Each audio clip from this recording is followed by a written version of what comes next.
welcome to Walford Weekly, your weekly EastEnders podcast. We are back, and this week we'll be discussing the episodes released on the BBC iPlayer in the UK from Monday the 21st to Friday the 25th of June.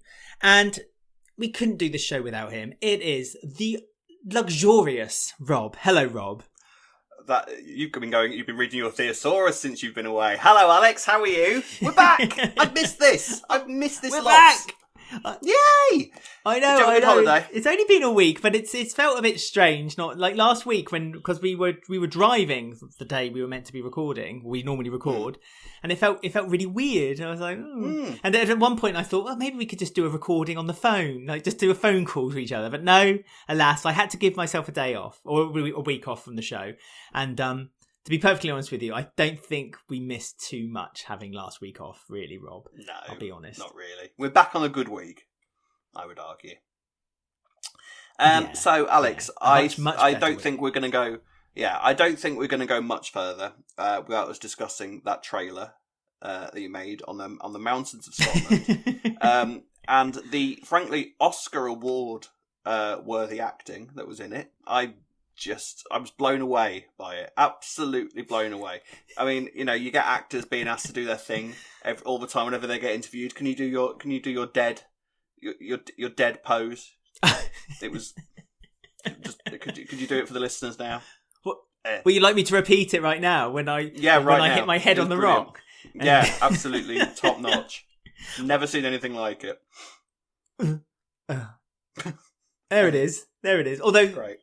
I mean, you have to remember there was the build-up, there was the tension, there was, will Ben push me, won't Ben push me? It was always all very exciting. It was a very exciting scene for everyone involved, I feel. It was.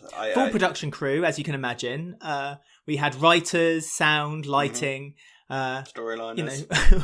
All came in and, basically we're going to put it forward now to the Academy and hopefully a bit of a gong next year, we're hoping for one, I mean, it was to promote for the other podcast that Ben and I are doing called The Walford, which is a bit of a kind of, how do you describe it? Like a not EastEnders podcast, basically.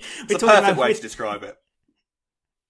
Yeah. It's kind of a pop culture. We're kind of like looking at stuff online and kind of discussing it. Or it's more Ben shows me things online because he's much more competent on the internet than I am. So yes. I kind of just come in. I can confidently say I have watched it. It's good fun. Do give it a look on YouTube, The Walford. If you want to know whether Alex would ever have sex with himself, that is the place to look for the answer. So there you go. There's a tease for you. I mean, what other reason to watch anything on our YouTube channel? I mean, obviously finish watching this first and then switch on over to that. Yeah, but it was good. I enjoyed it. I did enjoy it. I found myself sort of replying to. I was listening to it while I was working, with little headphones in, and I found myself joining in the conversation and agreeing and disagreeing and all that sort of thing. So, what more could you want in a podcast? Go across to still on this channel, The Walford. Have a look. Give it a look. It's good fun. Yeah. Good fun. Yeah. And hopefully we'll be doing more of those too soon in the future. However, I should also, and this will be the only time I plug this, Rob, so tune in. We have a Patreon, did you know? And if you enjoy watching or listening to this podcast, or indeed watching or listening to the Walford, or want us to make more trailers in the style of what we did last week, then please head to patreon.com/Walford Weekly. We only have one tier. It's the Cafe's coffee tier. It's the cost of a coffee, £2.50 a month, and it just helps us make the podcast. I mean, thanks to all the people who have already joined us as Patreons, which you can also see your name at the end of the show. We are now able to do a video podcast. We're able to do extra podcasts now as well, and just do little bits and pieces which we weren't able to do before. And it's really nice and helpful. And Ben does release his what's he call it? His Kathy's chat or eating out at Kathy's. It's when he does his chatting, when he does his talk about EastEnders. Rob clearly doesn't know, but there is also an extra weekly video that you get exclusively on the Patreon first before it gets put onto YouTube. Like I say, patreon.com/Walford Weekly if you want to join us. And you're not obliged to. Nothing is behind a paywall. Everything that you normally get is still available. But if you did want to join in and help us out, then please feel free to do so. Anyway, enough of that. I think we've talked too much. Rob, I haven't asked you what you've been doing for the last week, because I've been gallivanting around north of Scotland. Have you been anything fun or interesting? No, not in the slightest. No, nothing to report whatsoever. Went to work, came home, went to sleep. Nothing exciting to report whatsoever. I did wake up on the Saturday that we normally record and thought, I feel far too well rested. I've missed the podcast, and then realised there wasn't one. But apart from that, that's all I have to report. Yeah, because I normally get you up early on a Saturday morning, so you're probably thankful for a lie-in. 6 o'clock, yeah, every single Saturday. The crack of dawn. The larks aren't even awake by the time Alec rings. Are you ready? Yeah. No, leave me alone. And by that point, you already have 3 missed calls from me asking you where are you. Where are you, Rob? Rob, where are you? Let's talk about EastEnders, Rob, because as I said, it's got quite an exciting week this week. Where should we start? Should we start with Terry and Sonia's relationship? Because yes, okay.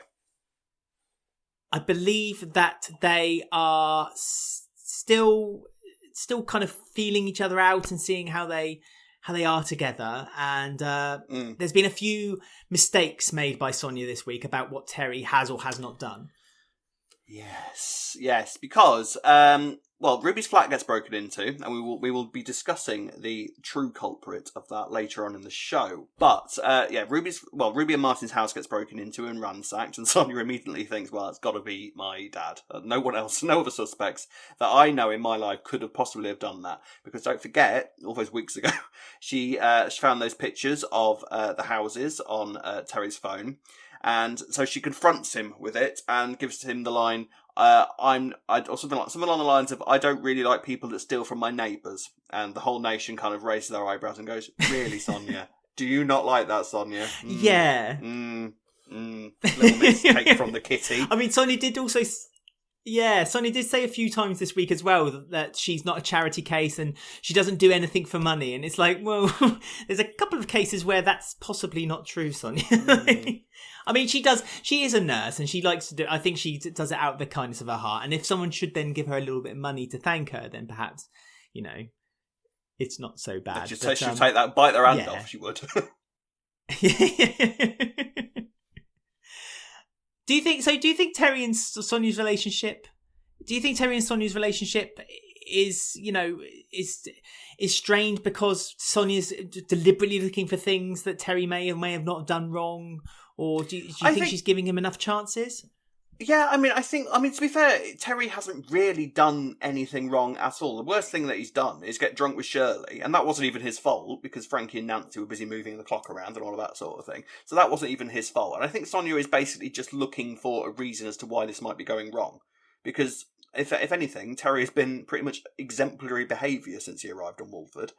And I think Sonia is just sort of... Because the thing is, obviously, Sonia's got all this kind of baggage about, you weren't there for me during my childhood and all of this sort of thing. And literally all Terry has tried to do is just be a nice dad and sort of it's just slowly integrate his way into the square, which he is doing absolutely brilliantly. It's like he's been there for years. It's like, I've never seen... It's been a while since we've had a character come in that can just literally just grab a room and just entertain them. I think it's a really nice character trait of his that he can just entertain on a whim. And no more was that obvious than with his date with Kathy, when he took her into the square, had a big old cinema screen up that didn't work, and then had to reenact the plot of Basic Instinct. Is it Basic Instinct? Yeah, Basic Instinct. No, not Basic Instinct. It's not Basic Instinct. What was it? Basic. That's an entirely different film. A Brief Encounter is a classic film from the 50s. Basic Instinct is slightly different, perhaps. I mean, yeah, that would have been if anything, maybe he should have done that. I don't think he needed to reenact that for Kathy. Kathy would have been fully aware of the plot of Basic Instinct. Oh, anyway. But, I mean, I'd like to have seen that acted out in the square. Honestly, it would have been wonderful. But I'm kind of glad that it didn't really take place on a 7:30 showing of EastEnders. Even on iPlayer.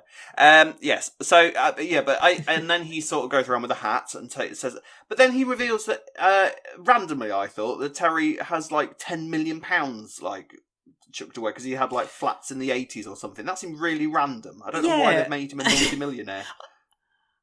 Sonia's eyes lit up there, didn't they? Yeah, well, of course it did. Yeah, Sonia was like, forgiven. Again, arguably a rewrite for the character, because apparently he left Carol penniless because he had no money and he took money away from her. But when did he leave Carol?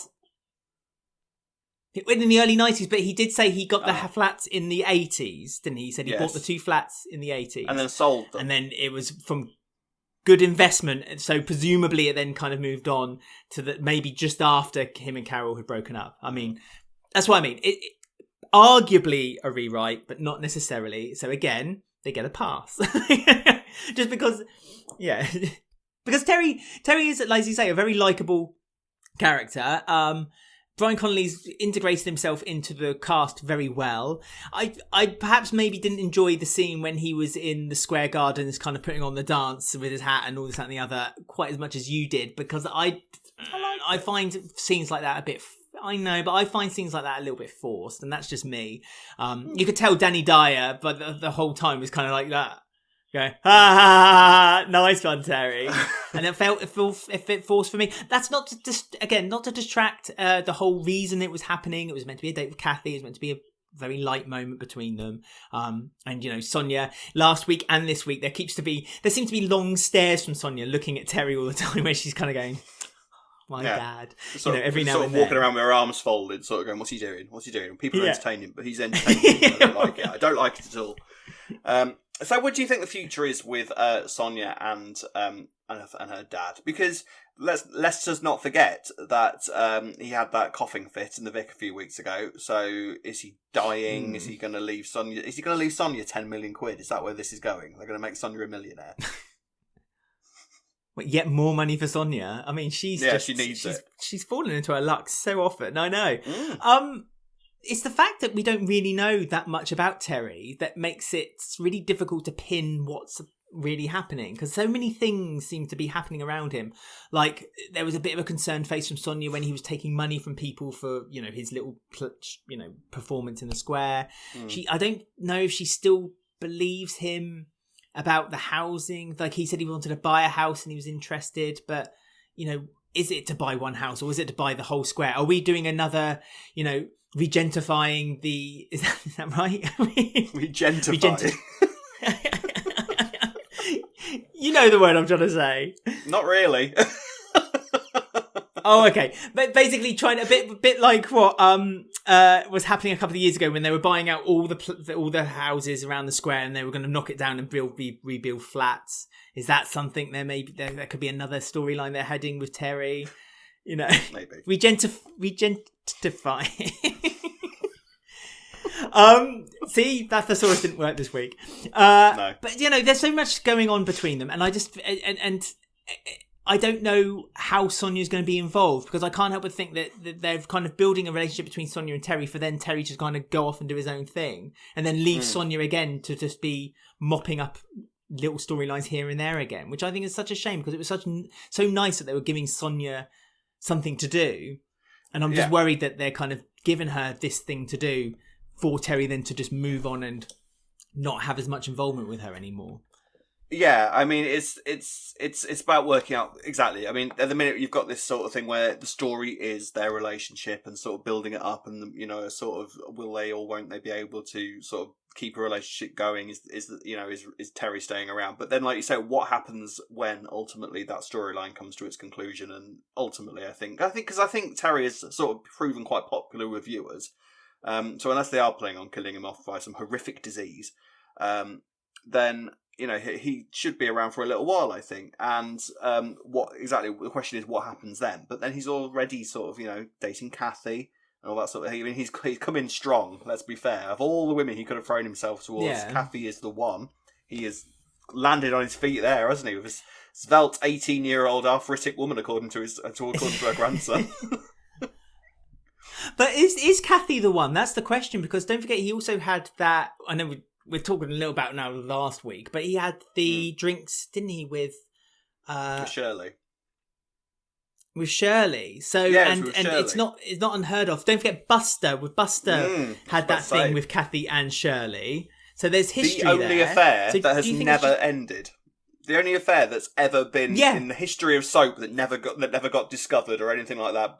Buster just went away, and Kathy, queen that she is, managed to just get away with it scot-free, and kind of lived her life. Yeah. I wouldn't mind the sort of love rivalry between Shirley and Kathy sort of rearing its head again, and then maybe that Buster thing in some way gets revealed to Shirley. That would be quite interesting, but we'll see. Yeah. We'll see.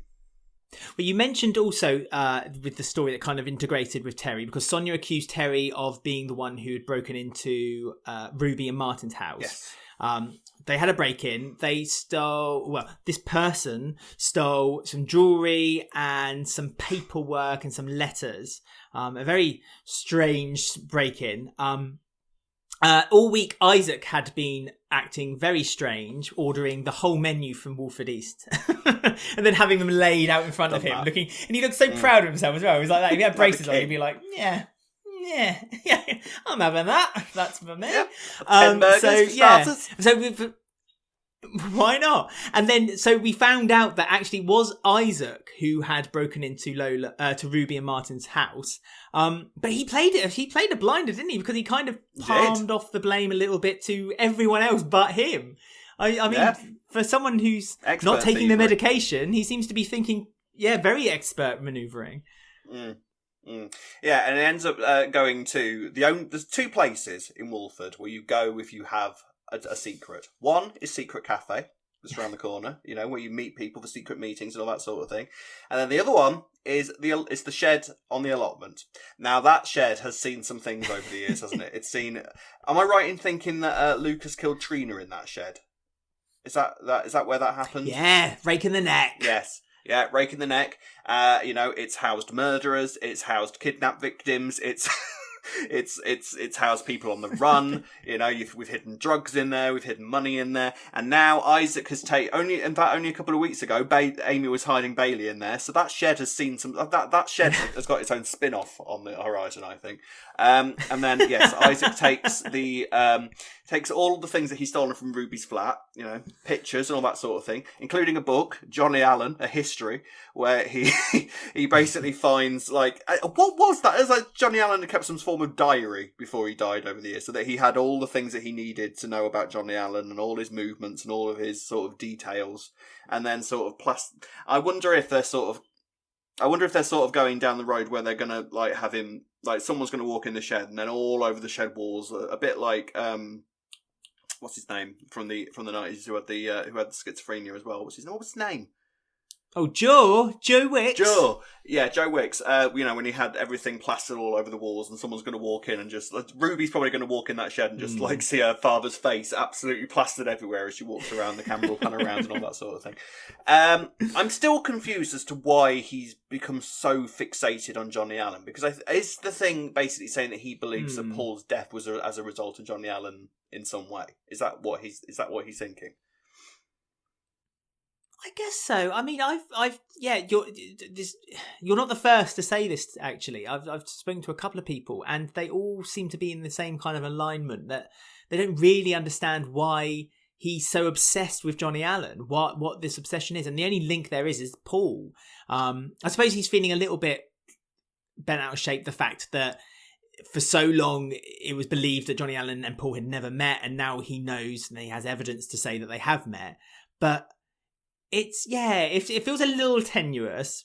Not that maybe I'm in a positive frame of mind since come back from my holiday, but not that I mind too much. I do. The Issac story is actually taking a direction that I'm glad it's taken, because I just thought they were just going to have him 1 week just completely bonkers, and then that was the end of it, and that would be the end. Next week. You. Yeah, and then the next week he's back on his meds and it's all okay. I like kind of like because Isaac's always been a little bit kind of kind of thinking. He's you always think that he's kind of thinking about things a bit too deeply, and he's showing his playful side a little bit now, obviously, and it's being portrayed very nicely. And I like that it does seem to be taking that Joe Wicks kind of direction. So you can't say his name without going Joe. No.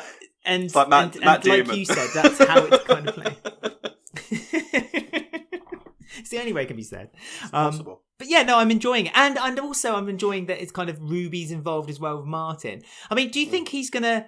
do you think by extension now he's kind of going to start being a bit threatening toward Ruby as well, and Ruby's going to feel a bit endangered around him, or? Well, we've already seen. I mean, he's snapped at Lola a couple of times, hasn't he? For no reason. So it's interesting that there's I can't believe how slowly they're doing it. It's shocking. It's slowly sort of integrating like his paranoia and his sort of, because presumably if you're thinking about this kind of stuff all the time, then you're going to be a little bit sort of tense and snappy and all of that sort of thing. So actually, it does make sense. Possibly the fact that it's such a tenuous link. Is sort of indicative of the fact that his mind is so overly paranoid that he's making more of a story out of it than we're even seeing.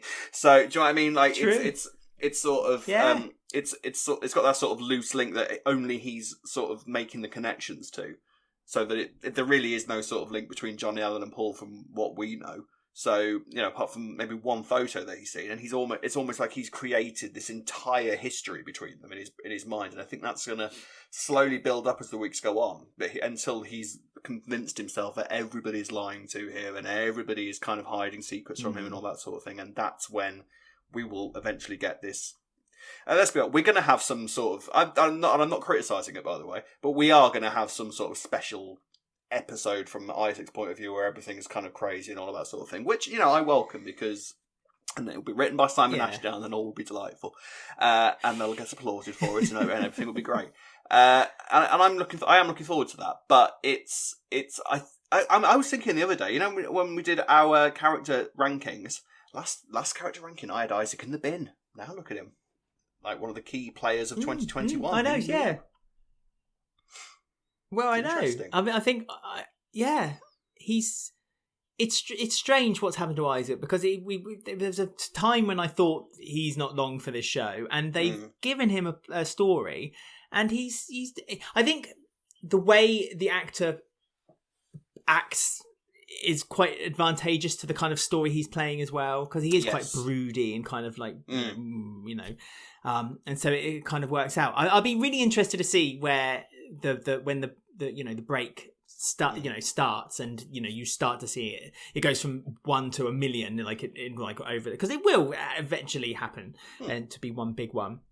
I mean, Lola, we've been arguing for a little while, has been the voice of reason. She seems to be kind of losing that award that we gave her for the last couple of weeks, because welcome back. I mean, Issac's showing a lot. Yeah, I know. Issac is showing a lot more signs of it now, and Lola just kind of as soon as Issac says something slightly nice to her, like, "No, I like your hair," she's like, "Oh, you must be fine," because I am. Back on your meds, are you, babe? I can tell. Yeah. I am hot. So yeah, more of them to come. Talking about relationships, we got Bobby and Dana to talk about. Bobby has now not told Dana the entire truth, but given her pretty much the main gist of the fact of that he killed his sister, and that there's more to his history than he's actually first letting on. That upset Dana quite a lot, and she at first didn't really accept him. They have met again since, but I was so upset because I love their relationship. When they had that moment in the park and at the train station, really nice. It was so nice to see such a young relationship being grown, and again, it's taken its time to grow like that. Not to again jump back to the same era, but it reminded me of Jewel and Sarah's relationship in the current day Class of EastEnders. Again, I feel like they're pulling a lot of storylines from 1997. It was really nice to see the Bobby and Dana stuff this week, and of course we must mention, they were allowed to kiss and all of this sort of thing. They're allowed to touch each other and hold hands and get cuddled up. It was great. I love to see it. EastEnders has been the only soap that literally I've watched EastEnders a lot of the time since this pandemic started, and I've forgotten that there's a pandemic going on because the actors and the cameras and all that kind of thing, and they're doing things like bubbling the actors and letting them snog each other's faces off and all that sort of thing. It's excellent. I love it. The Bobby and Dana stuff was so nice to watch this week. I did wonder, because obviously Bobby's conscience eventually got to him, because we should not ignore the fact that Bobby lost his V-plates this week. Go on, Bobby, lad, didn't he? I've grown quite fond of Bobby. He did. So, yay, go on, lad.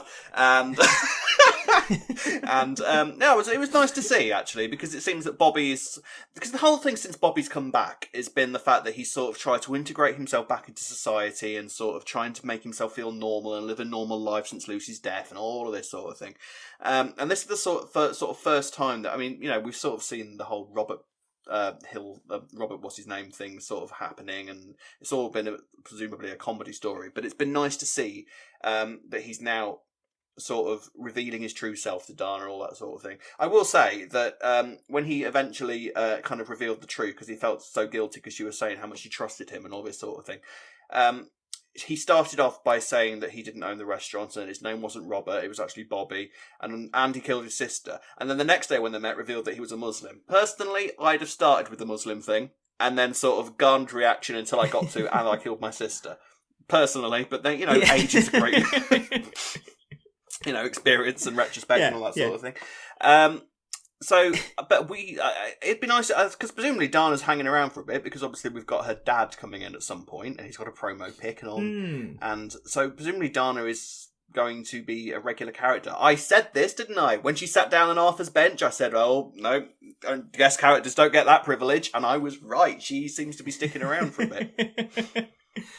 Yeah, because Dana's dad was also mentioned this week as well, when they were having their little chat. So, so he must be coming in the next week or so. Have you last time we spoke, a couple of weeks ago, I kind of threw out a theory of what I thought was going to happen with Dana's dad because of as you said just now, Bobby saying his surname was Hills. I didn't know if that was the writer or the producers kind of giving a little hint of the kind of character Dana's dad was going to be like, whether he's going to be like Sarah's dad and kind of quite controlling because perhaps something happened in Dana's past or something like that. Have you got any theories of what could be happening now with Dana's dad?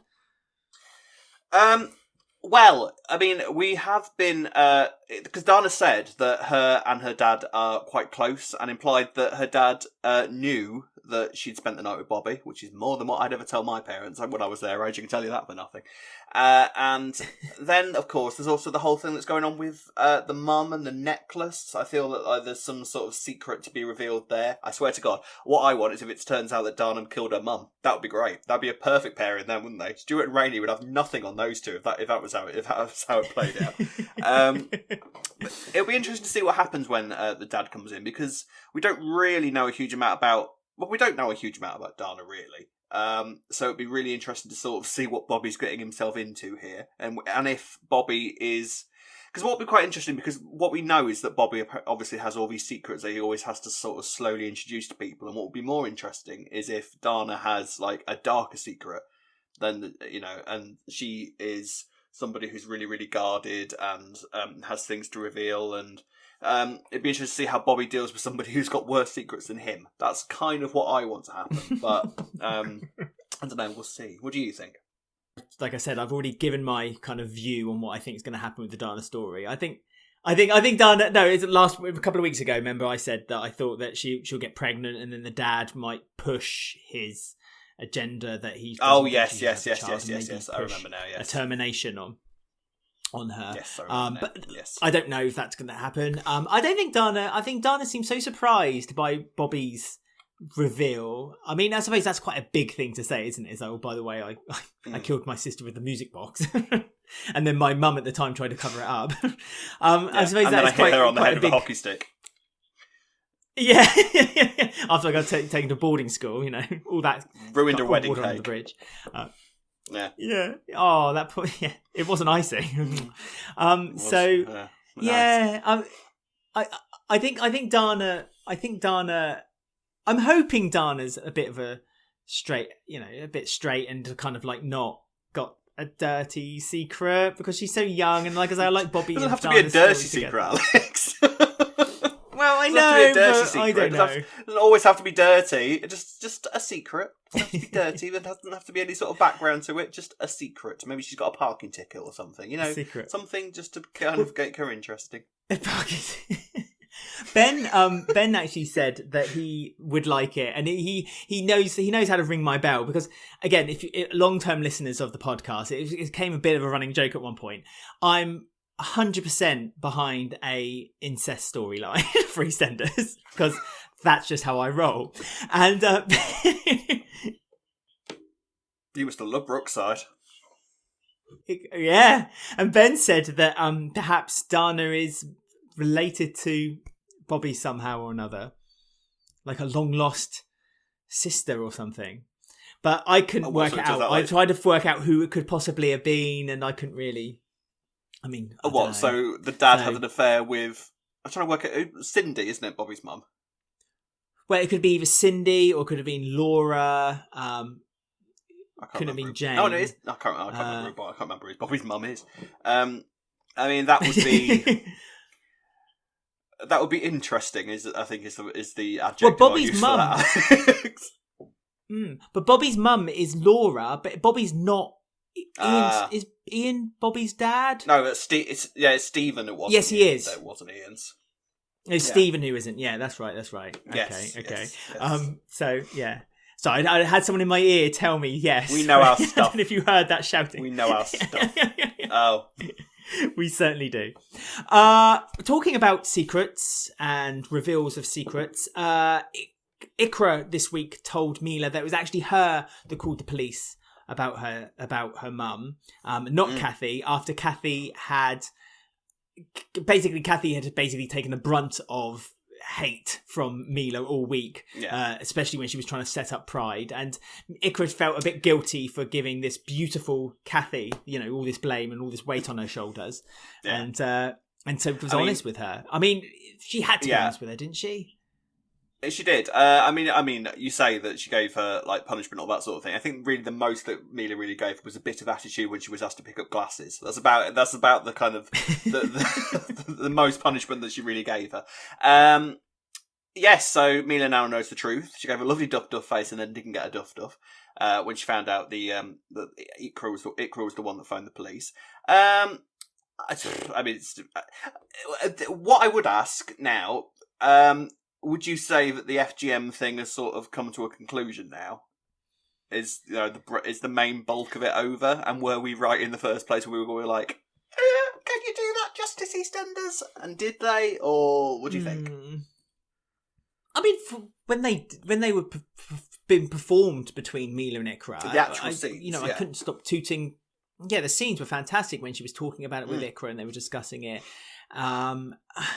But we said ourselves, where can they go with that, really? How much further can they go? True, yeah. There's only going to be now how do Mila and Iqra have, if they want, a kind of sexual relationship between them? Is this always going to be something that's going to be tricky now? I mean, the only thing now is, now that's been revealed, the FGM, now it's her mum, isn't it? It's the aftermath of her mum, and her mum, what happens now with the kind of the court case with the police and so on and so forth. And by extension, I expect Mila's sister and her family. Are we going to see her sister back in? Is there going to be, that be introduced? Because we said that it'd be nice to have Iqra and Mila to have this kind of family unit where they're looking after the sister that's right, and so forth. So I think they really have gone as far as they could really go with that story, because... Yeah, I mean, it was, it was done to basically create another story, I suppose, and that's kind of like the rift of the relationship between Iqra and Mila, because really their relationship is all based on the trust and their love for each other. And now Iqra's admitted that she's kind of betrayed that trust.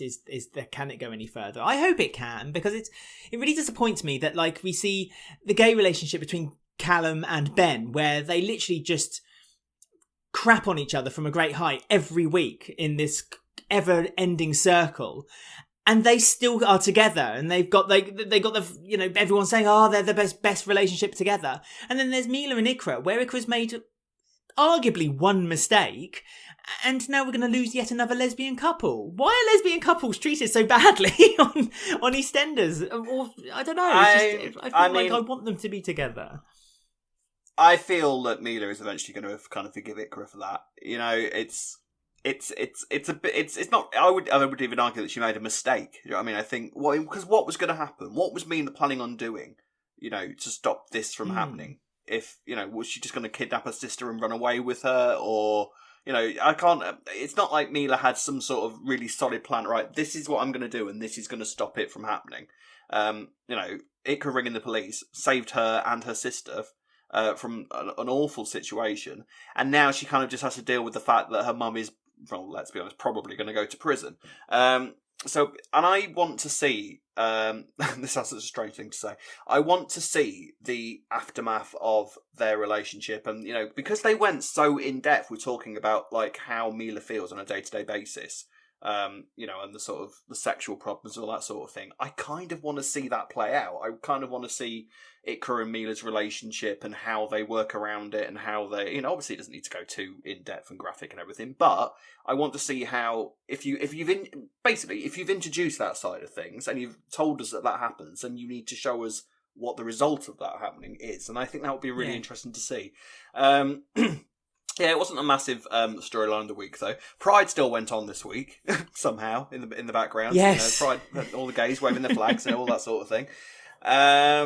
But yeah, I think that was about it. So then, talking about the gays, we had Ben and Callum doing their thing again this week, as you say. Now, I mean, where do we even begin? Ben is doing his normal thing. Whitney absolutely nailed Ben this week, I thought, when she turned around and so to speak. Figuratively speaking. Figuratively speaking. She said... she when she turned around and said, "Oh, it's amazing, Ben. You don't know, you know, you can just make anything about you whatsoever. You can turn anything into a Mitchell drama." And it's completely true, because Ben, I don't even know how Ben would have landed on the, like, he found this ring and then automatically assumed that not only was Callum and Whitney having this mad passionate affair behind his back, that he was planning on proposing to her and all this kind of thing. It's like, is that really the first thing that you would jump to? Also, the other thing I want to ask is, Ben and Callum seem to do this thing where when they fall out, the other one will buy the other one flowers. Is that a thing in gay couples? Have you ever bought Ben flowers? Has Ben ever bought you flowers? Not once. Not once. Once. But to be fair, that might just be our relationship. No, not once. Not once have we bought each other flowers. But then we kind of, on the general census between Ben and I, we just think flowers are just dead things that you're literally just giving someone something that's dying. And it just doesn't feel right. Chocolate. Right to the point. If you want to get to my heart. Yeah, you can eat that. Yeah, straight to the point. You can eat flowers, I guess. But... No, vegans do, don't they? All the time. That's all we eat. Flowers, yeah. All you eat, just flowers. Just walk around the fields. Our garden's empty. It's like your version of the Pizza Hut buffet. Yeah. Daffodils, daisies, we've got it all. Yeah. Beautiful. Plethora. So... so Ben and Callum are basically doing their thing, and Ben eventually finds out that everything that happened with Fitzy and the stabbing and all of this sort of thing, and again is, you know, basically trying to make Callum feel guilty about not telling him. And how could you keep that from me? How could you go through all that alone? And Callum's literally like, because you told me that you weren't interested in my job, or anyone didn't want to hear it. It's amazing to me how Ben is just so... He's just, like I say, Whitney absolutely hit the nail on the head, that he can just make anything about himself and turn anything into a Ben angst thing, regardless of anything that's happening to his boyfriend. It's just mad.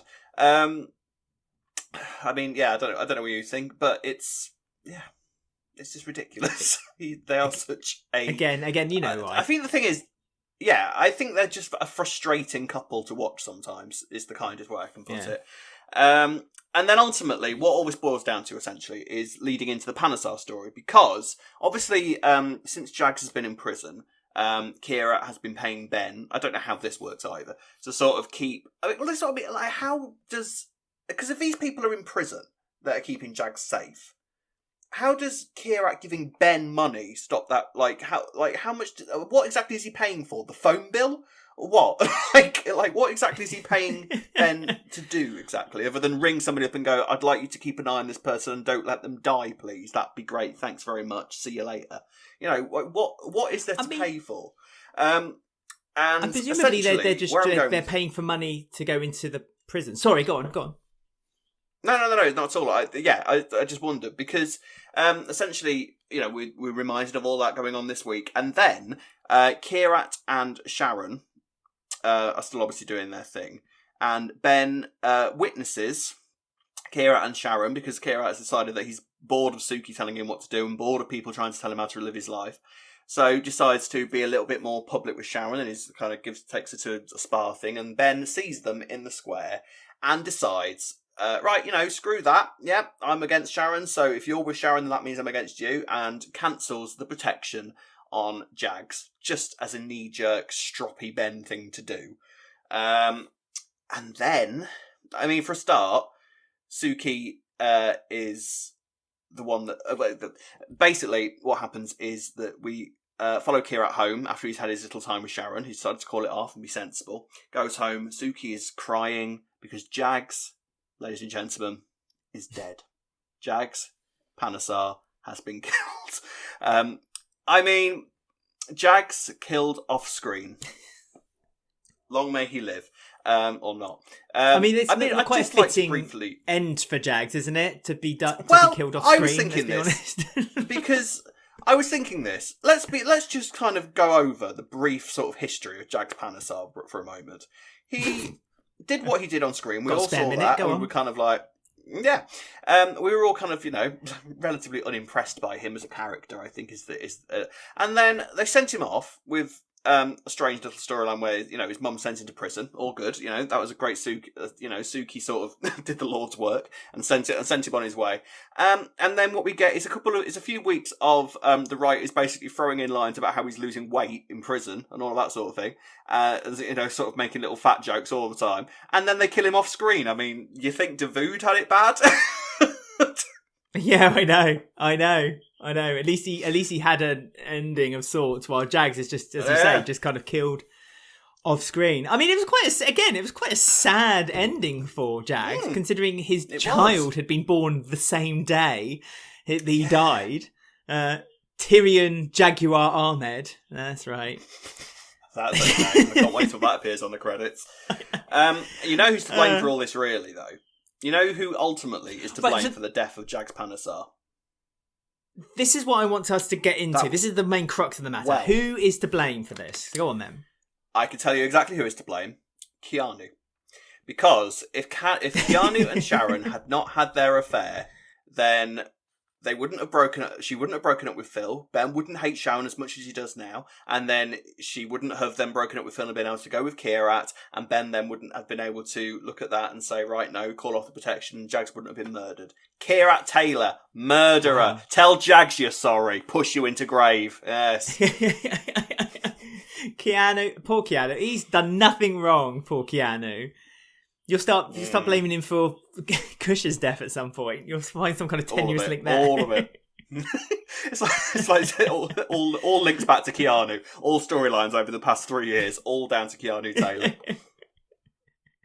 In all seriousness, who do you think? Do you think there is one person to blame? Because this week the show kind of pointed the blame at a few people. They pointed it at Suki, understandably, because she was the one who convinced Jags to take the hit and then go to prison. Vinny was blamed because Vinny was the one who committed the crime in the first place.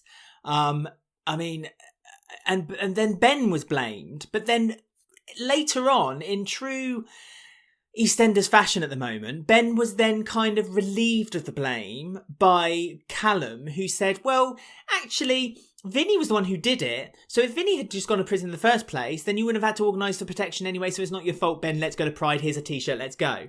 And so it really made me angry. Ben had just as much blame there by basically what you explained it as being a knee-jerk reaction by choosing not to have the protection carry on anymore.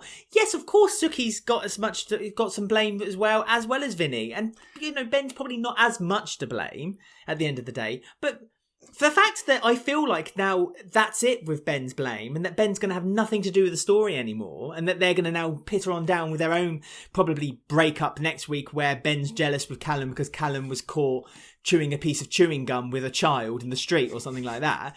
Now it's going to be, completely forgotten. Ben's completely hands clean of the whole situation, and that blows my mind.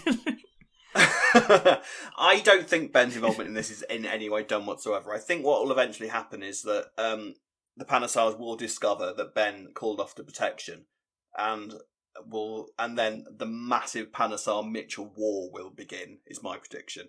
I think Callum's going to end up in the crossfire at some point.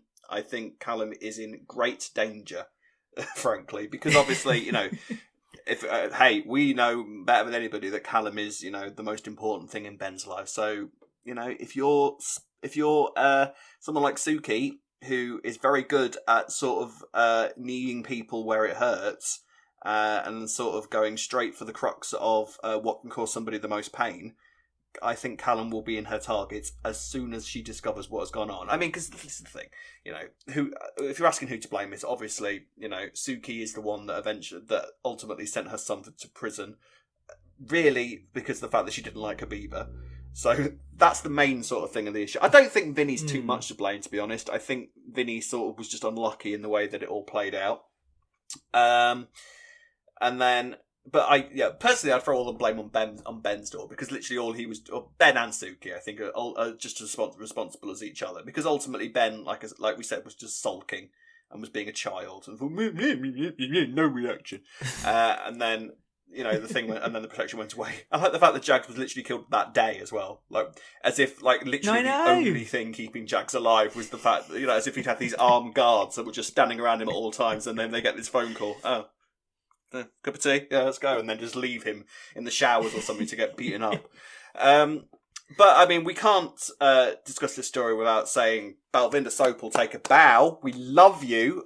Great performances from actually all of the Panasars this week, I would say.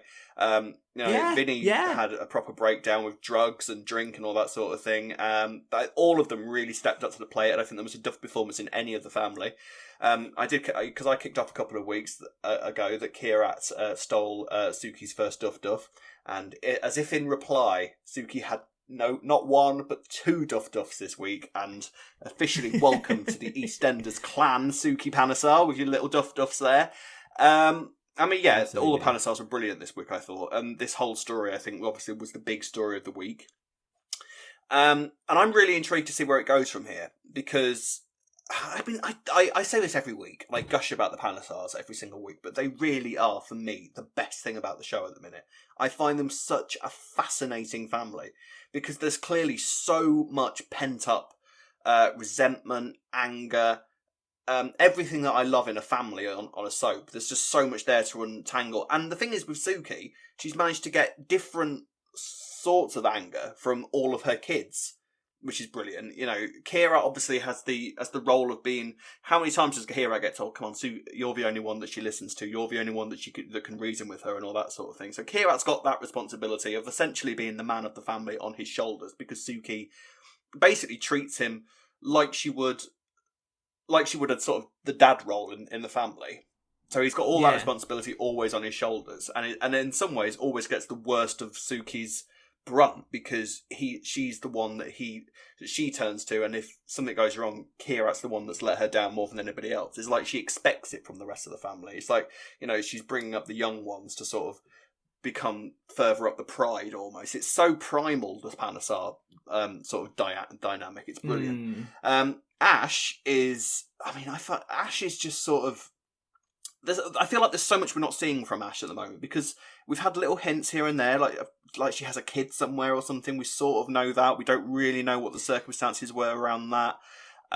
There's the whole thing that we had like a couple of months ago now, where they were talking about the dad in prison and a house fire and all of that sort of thing. So, you know, and then Vinny clearly doesn't deal with this sort of thing well and is turned to drugs. Like, what's his history with drugs and drink and all of that sort of thing. So there's so much to explore there.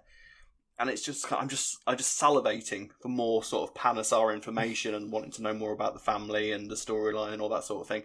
And let's be honest, now Jags is out of the picture, was the weakest link of the family. He's gone, and it's sort of, they can step up to the plate now and really sort of be the biggest family that EastEnders has had in a long, long time. I'm excited. Make it happen quicker. So the Panasars, you feel, are going to pull ranks now, and they're going to, because they've always been a little bit disjointed. So. Yeah. I think that too. And I like Ash. Ash seems to be like well, Ash seems to be a little Suki for me. So with Ash, I can't help but think that like Ash, Kheerat and Ash are the ones to watch here, and Suki, because Suki's going to kind of just be the one kind of playing the strings, and it's going to be Kheerat and Ash who are going to be the two. And I'd be interested to see how Vinny gets involved as well, because Vinny has his flashes of genius, but then he's obviously the kind of the weaker one of the family, because he's the one who completely broke down when the news of Jags came out. You know, Kheerat and Ash were understandably upset, but you could tell that they were just putting on the front. Even Suki broke a little bit this week as well, didn't she? When Kat came in and said, "Oh, your son's outside, he needs help," and Suki was like, "Oh, he can sort himself out," and Kat said, "Oh God, you really are cold." And then Suki kind of realised, actually, yeah. And it's nice to see, because that's now happened with Ash and with Vinny, where she's kind of broken a little bit and let out her vulnerable side in front of them. Not done. I don't think she's done that with Grat though. And there's Well, I think she saves the stuff with Kheerat for when they're together, because I think, like I say, I think Suki and Kheerat's relationship is very sort of, it's almost private in a way. They have their own sort of. It's like you know, it's like they've got a different. If you were talking about it in a work sort of environment, those two are in the executive staff room at the top, and then, you know, the likes of Ash and Vinny and Jags, when he was around, are in sort of like the common room at the bottom. So do you know what I mean? There's that sort of hierarchy there. And I think the thing about, you know, when Kat turned around to her and said, "You really are a cold fish, aren't you?" Again, it's has sort of been consistent with Suki since she came in. It's all about image, and the thought of her appearing to be somebody that doesn't care about her family.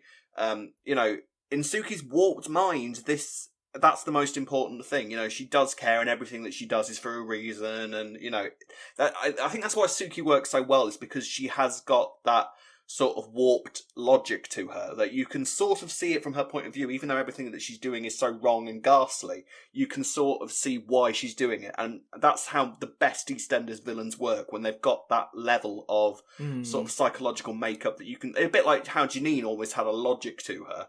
No matter how crazy and mad she got, you could see why she was doing what she was doing, as opposed to Grey, who is just sort of like a serial killer because he's a serial killer, you know.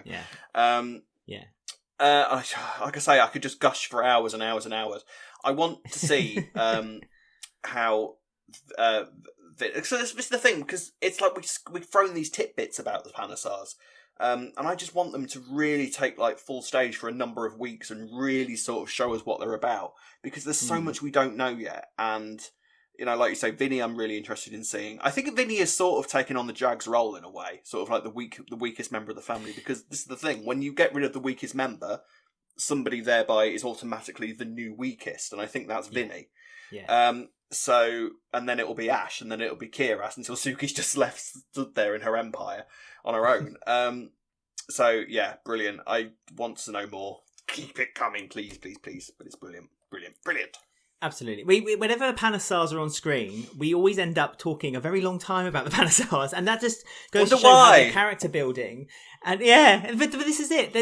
They are the best introduction of the modern era, and I'm so glad that it's starting to pay. Like, for weeks and weeks and weeks, we've been saying, just keep adding the Panasars to the stories, and they do give little hints of bits and pieces. And the fact that they're linking them to the Mitchells, I think, is just genius, because anything, if it's linked to the Mitchells, you know, they are the head family, let's just say. They are the heads of the square. And the fact that they've kind of, there's no kind of like going around into the Mitchell story. They've just gone straight down, like gone straight into trying to get the Mitchells. And as a character and as it's been written, it's just perfect. Yeah. Which I think under any other family, that would have felt forced. But I think it really works for this family, because they have been written really well. Which they must have been written really well, because we want to know so much more about them.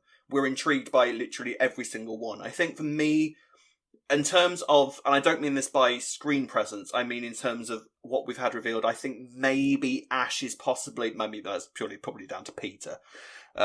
Because Peter, just anything Peter touches becomes sort of tarnished. But it's, you know, I think, you know, I want to know. Ash intrigues me, and yet she, for me, is the one that is in the most need of sort of building up again. Like, she's interesting, and there's like I said, there's more history there, but that's the one I want them to spend a little bit more time on, because, you know, we had the Iqra thing, and that was sort of just there in the background, and now she with Peter, and clearly that's not that interesting because they've barely touched on her and Peter being together. You know, for a start, you know, she lost her brother this week, and Peter's concern was, Bobby, can I have those flowers to give to Ash? Yeah, sorry, I can't be asked to buy my own. Like, do you know what I mean? Like, that's something that needs dealing with, because I don't believe that the daughter of Suki Panesar would put up with that. Simple as, you know, it's just not, I don't believe it. No. So deal with that. Yeah, exactly. I mean, I'd welcome him not being. I mean, he wasn't in the story at all this week, Peter. Not even as a kind of sympathetic ear at any point. And to be honest with you, I didn't think of I didn't once actually think to myself, "Oh, Ash and Peter are meant to be together, aren't they?" I didn't care. So to be honest with you, if they write it that they kind of just, even if they do it off screen. In fact, I encourage that they do it off screen. Like, one day Ash walks into like the Vic or something and says, "Oh, hi, Mum. Yeah, I've just played up Peter." I'd be like that, and done. That'd be the end of that. Yeah. Can we quickly talk? Yes. Oh, I want that too, big time. Can we talk about quickly Gray and Chelsea's relationship? Because Gray was being encouraged this week by Karen, not so much by Mitch, but Mitch is a pig, so we don't care, that he should start dating again. That she should completely understand. She would forgive him. She's not going to hold any kind of grudge if he starts seeing someone else. And lo and behold, Chelsea needs a solicitor for stolen goods that she has in her possession from her ex-druggy boyfriend. And so she kind of... sways his affections and then convinces him that, you know, we'll be good together and you'd also be really good for my solicitor. I'm guessing now Whitney is out the picture, which I'll be honest with you, I'm completely fine with. I was very worried for Whitney the whole time. But now I'm a bit worried about Chelsea, because they've just recast this character, an amazing actress who is literally Denise Volume 2. Like, every time she's on the screen, I just think, oh my God, you are Denise. Like, you are a young Denise. And and I'm worried that they're kind of seeing her as a disposable character with the continuation of the serial killer. Yeah, I mean, I think that, for me, Chelsea was brilliant this week. I really enjoyed Chelsea this week, you know, because we said, because she came in such a mad story that we were frankly keen to see the back of. It sort of, it had a risk of making Chelsea this sort of not as fun to watch. But now she's, you know, that's all done and dusted. Chelsea on her own is a brilliant character. She's so funny. You know, she's got this, you know, when she came back from being arrested and Denise and Jack were having a go at her and she said the line, "When you stop being horrible to me, I've just been arrested." You know, and like walking around with this big yellow coat and sunglasses and all of this sort of thing. Like, she's brilliant. Yeah. I'm really enjoying Chelsea at the minute. And the fact that she went to get to sort Gray out and have this meal with him, and said, you know, and basically just did all that just to get some representation, you know, and is maybe sleeping with him just to make sure that this representation legally kind of keeps going. You know, it's great. Yeah, I am worried about it in terms of what Gray's involvement in Chelsea's life will now be. I mean, the thing is, you know, we were led to believe when Chelsea came back that Caleb was sort of, well, a bit abusive himself. So I suppose it kind of works well with Chelsea's history in that respect, that she is sort of naturally attracted to those sorts of people. It'll be interesting to see how she reacts if they have a full relationship. And then, you know, as Gray sort of settles into the relationship and starts to feel as though this is how things should be, his true personality begins to emerge. It'll be interesting to see how Chelsea then deals with that. But, I mean, it's just the next sort of chapter in the Gray thing, isn't it? Like, how much further is the Gray thing going to go? I mean, clearly I think it's heading towards Christmas, because we're now in the middle of a year and they've already started doing a new chapter with it. So I think we are stuck with this. We're stuck with Gray till Christmas. Let's hope that he doesn't kill anybody too much that we like, because he's presumably someone else is going to die at some point, I imagine. Let's hope that we don't like them too much, because we haven't enjoyed the past 2 deaths. So there's a list of people that we give you every week, EastEnders, that we're not that fond of. Just pick one of those and we'd be quite happy and we'll applaud you again. That's all we want, you know. Yeah. What do you think? We encourage it.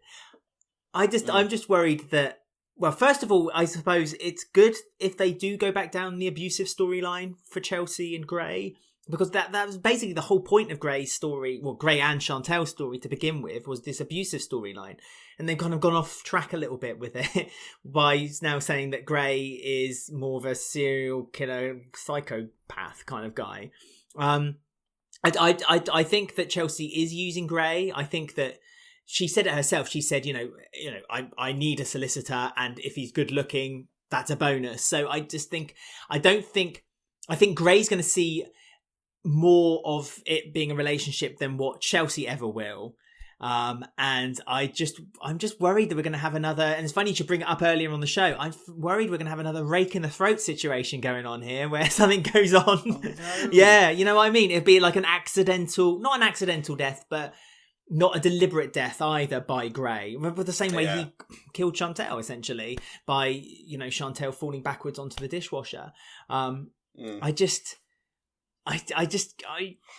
don't want them to kill Chelsea. But plus also, if they kill Chelsea, that's another one of, what's the Denise's son got killed as an off comment earlier this year, Jordan, as well, when Chelsea came back. Jordan, yeah. So that's, again, it's a Carmel situation where she's got two children who eventually are going to die. I don't think I've said this before, and then it happens. Because I think I might have said the words, I don't think they'll kill Tina off. I don't think they'll kill Kush off. So I'm not going to say whether I think they'll kill Chelsea off or not. But it would surprise me. I'm touching wood all over the place here. To make sure that this doesn't happen. But it does concern me. I don't think that they need to go down that path again, though. It's kind of like, I feel that Chelsea has the sort of wherewithal about her, and that's not saying that Chantel or anybody doesn't have wherewithal in that sort of situation, but what I mean is, I think that Chelsea would have picked up enough sort of tips while she was away in the whole sort of gangstery shenanigan type universe to sort of hold herself and sort of deal with somebody if they start being like that. But I don't know. We will see. We're nervous. Our bums are twitching slightly at the thought, but we'll see where it goes. Quick yes or no. Do you think Lucas could come back and be the Grey's demise? Okay. No. There is a character... you could get an early release of prison again. No, never again. There is a character on their way back that I think might be quite instrumental in Grey's demise, but we will see how that goes. Okay, well there we go. We talked about the week of EastEnders. It's been a real jam-packed week this week. As you can tell, Rob was very happy with the week of EastEnders. And we're going to just read out a comment that I spotted this week on Twitter on I Ain't Want to Gossip. You know me, I ain't want to gossip. So this week we had a comment, again, talking about something Rob had touched on earlier on the show, about the way they've been filming a little less socially distancey on EastEnders. It was on Twitter. It was written to us by @SmitheringAdam. And he's written, haven't seen the week's episodes yet, but I'm glad EastEnders are beginning to get back to normal with less social distancing rules in place, as it doesn't make sense if people are allowed to meet with others at the moment anyway, without masks. So I'm interested to know, because again, I've been kind of rattling around on kind of like conversations and on like people talking to one another. They're still doing the 20-minute episodes, or round about 20 minutes. So we're still getting the shorter episodes. Yet, it seems to show indication that they don't really need to do that anymore, because they're kind of bubbling people up and they're kind of doing storylines now where people can get together and be a bit closer to one another. Again, we've had the conversation about plate shots, and they're not that easy to make. They're clearly still doing plate shots, because you can kind of see them sometimes when they're doing them. But I'm kind of concerned, or not concerned actually, interested to think, are they keeping the episode short with the idea that they maybe are planning to knock an episode out? So then we've only got 3 episodes a week? Or do you think it's just that they're still finding it a bit difficult to write the longer episodes? Yeah, I mean, I think that, it's like I said, whatever your thoughts are on this era, I will always give it an extra mark for how it's dealt with the pandemic visually on screen, with the way that the show has been filmed and all the tricks that they've been doing. I remember when they first announced what they were doing, and John Sen was quoted as saying, then we announce a future, and then there'll be a few other tricks that we won't tell you about because it'll ruin it. And I did quite enjoy the idea that the tricks that we won't tell you about is the fact that just kiss. I don't care. Just kiss. No one will know. We'll say it was a fake shot. It's fine. I like the idea of that. I know that probably isn't what happened.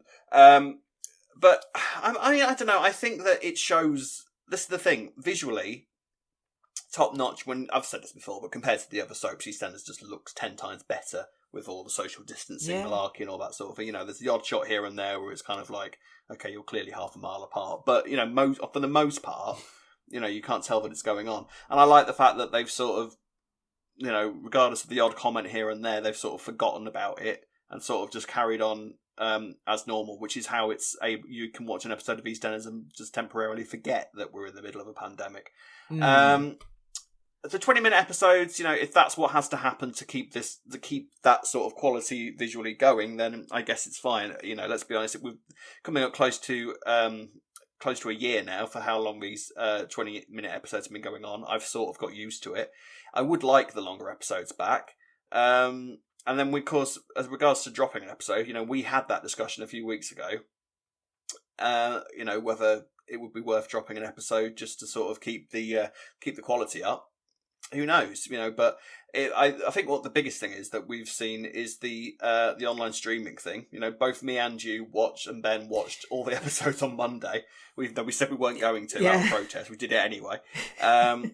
So I think that's more is more the sort of look to the future that we need to sort of think about. Like, is that really is this a trial? I know it's just for the Euros and all the soaps are doing it, but is it going to be a trial for the future? And we won't know how it's worked out for them, the numbers. To be fair, ratings-wise, the soaps haven't done that badly, really. It's not none of them have taken a massive drop in ratings since the things have been online. In fact, actually, I would argue that EastEnders ratings this week, especially against the football and schedule changes, and the fact that they're all up on iPlayer, have been pretty good. To be fair, so I don't know. We'll see. It's a tentative time for TV at the moment, I think, is my thought. So. But we'll see. I mean, you're right. It's just like the way they've been filming recently. You can tell that they're either just saying they're to the rules and just doing it the way they want to do it from now on, or they're being much more conscious with. No, but they're also being a bit more conscious about bubbling people up. I mean, it's the Dana and Bobby thing. I'm wondering, are they in a relationship in real life? I don't know. It seems that they were close. They were very, very close. I mean, it could just mean that they're just doing a big story with them, with the dad, and they've just got them in a bubble and the same way. But they did it with Chelsea and Gray as well. Chelsea and Gray kissed this actually. week. Yeah, that's true. And that clearly that's wasn't. True. Yeah, that wasn't a piece of cling film, I had no idea where you were going with that then. So they do you know what I mean? And I've noticed also that where they've kind of been filming scenes, when they do like the inside, one goes through the door and then they go 2 meters away, and then another one comes through the door, and it's there and it's what it is. That's not happening quite so much anymore, and I'm just wondering. Obviously, with if social distancing isn't becoming such a problem anymore, and that they are becoming a bit more relaxed with the way they're filming, maybe guidelines have been relaxed.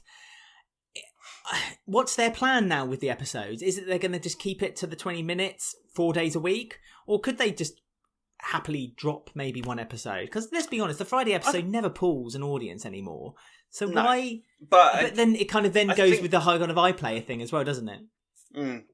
Yeah, I mean, I think also what you need to bear in mind is, of course, remembering in terms of, because the rules and regulations regarding distancing and all that, and to be fair, we should always be social distancing. I think that rule hasn't gone away yet, and you've also got to bear in mind the difference in time between them filming and the episode actually being broadcast.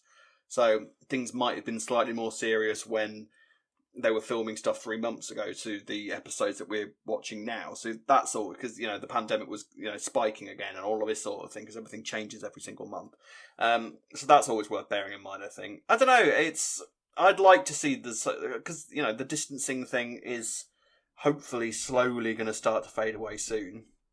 and it'll be really nice to sort of see the show again on firing on all cylinders in terms of what they're allowed to do, touching each other, punching each other, kissing each other, and pulling around, all that sort of thing. But I don't know. I think that the episode quality at the minute, in terms of, like I say, visually perfect, storyline wise, how much it'll be interesting to see actually once the rules properly die down and things are allowed to go back to normal on set, whether we start to like some of the stories a little more, and interesting to see whether some of the stories will be, they said that the stories haven't really been influenced by the pandemic, and we're trying to keep the show as it was throughout the whole thing. It'll be interesting to see if we can tell the difference and see whether that was, and see how true that was. Yeah. All right.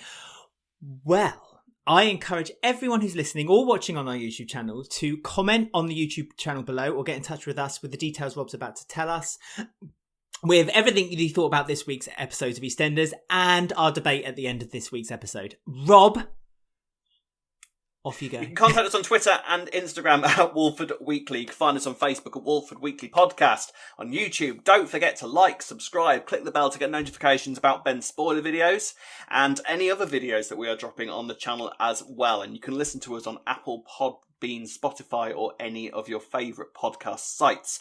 You can contact us both via email on robwalfordweekly@gmail.com or alexwalfordweekly@gmail.com. We will be back next week, and until then, we both bid you a fond farewell. See you later. Bye. Bye.